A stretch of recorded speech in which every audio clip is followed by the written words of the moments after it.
So in this video, we're going to explain the quick sorting algorithm written in C programming language. So as we have talked earlier, quick sort follows the divide and conquer approach. So that means here, first of all, we chose one pivot element. So the pivot element can be from the beginning of the list, this can be from the end of the list, or this can be from the middle of the list. Now after we chose one specific pivot, then we have to partition the array such that the elements lesser than the pivot go to the left and greater than the pivot go to the right. So that means we have to partition the array. 1 is lesser than the pivot, so that means 1 will go to the left of the pivot, and the value 5, 3 and 8 which are greater than the pivot, so they will go to the right side of the pivot. And then we recursively apply the same quick sort on the left and the right partition. So that means we're going to apply this process on the left and the right side recursively. So this way recursively we can sort the number of elements.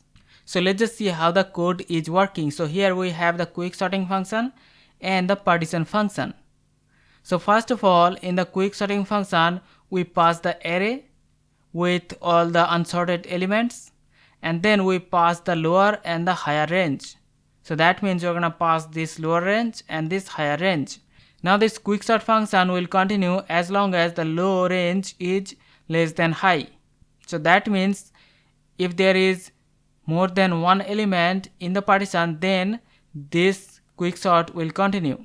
When there is only one element, then the quicksort will not continue because one element will be considered as sorted. So here inside, first of all, it will call the partition function with the range low and the high.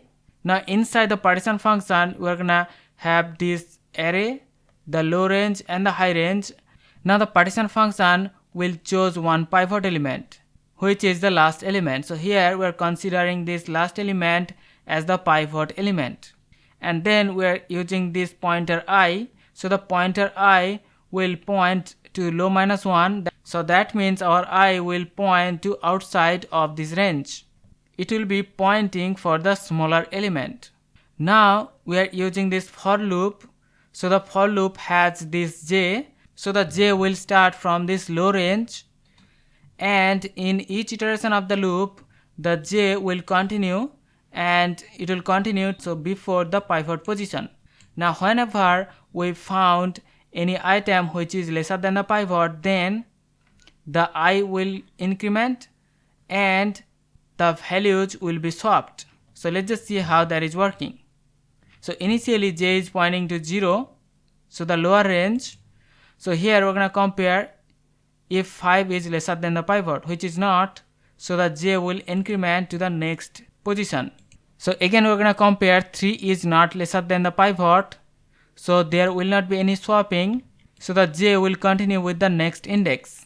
And again we're going to compare 1 is lesser than the pivot, so now we have to perform the swapping. So here we have to perform the swapping, so the value at the index j will be swapped with the next I position.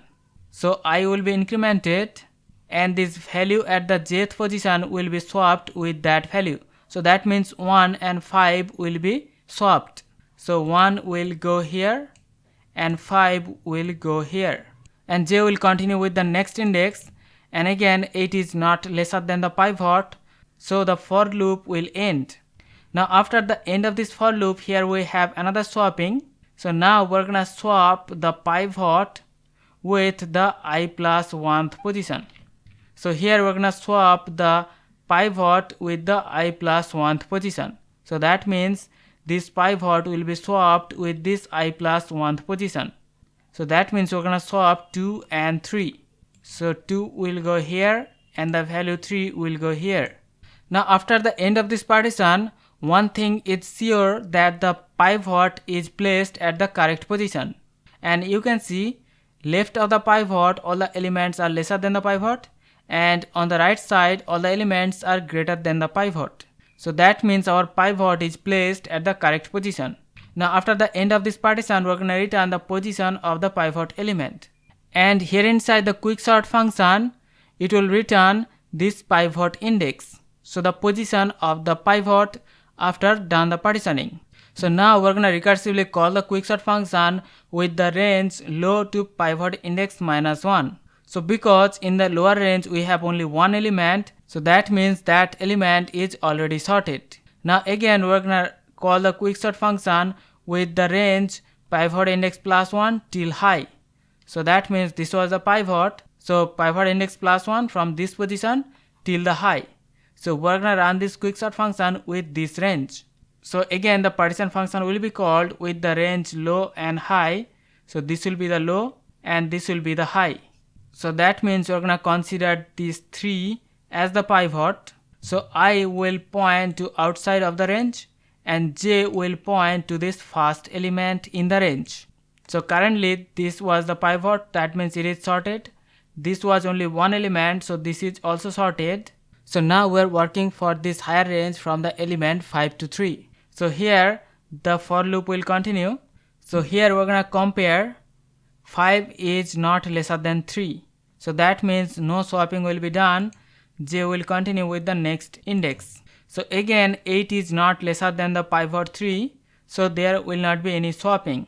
So after the end of this for loop, here we have the swapping. So we're gonna swap the pivot 3 with this I plus 1th position. So that means we're gonna swap 3 and the 5. So 3 will go here and 5 will go here. So after the end of this partition, you can see the pivot 3 is placed at the correct position. So it will return this pivot index. So again we're gonna call this QuickSort function with the range from low to pivot index -1. Because there is nothing on the left side of the pivot, so this call will not continue. And then again it will call a QuickSort function with the range pivot index +1 till high. So the range is from the element 8 to 5. So the partition function will be called with this range. So again inside the partition function, this will be the low and this will be the high. So we're gonna consider 5 as the pivot. So the index I will point outside of the range and the for loop will continue. So the j will start from this value 8.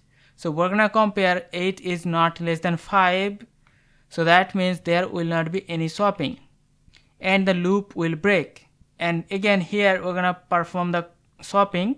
So we're gonna swap this pivot with the I plus 1th position, that means with the 8. So we're gonna swap this 5 and 8. So 5 will go here and the 8 will go here. So that means the pivot 5 is placed at the correct position. Now because 8 is one single element, that means it is also sorted. So after recursively applying this partitioning method, you can see the array is now sorted. So here the divide and conquer approach is used to sort these elements. So here we have this partitioning function and here we have this QuickSort. Now inside the main method, first of all we're gonna create the array, so which will contain all the unsorted elements. And then we're gonna call the QuickSort function to sort the elements. So we're gonna pass the array.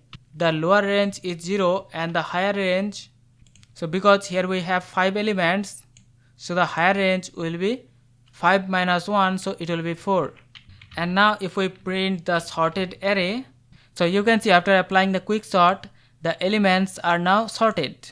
So this is the way the QuickSort can be used to sort the number of items. So hope you understand about the QuickSort. See you in the next one. Take care.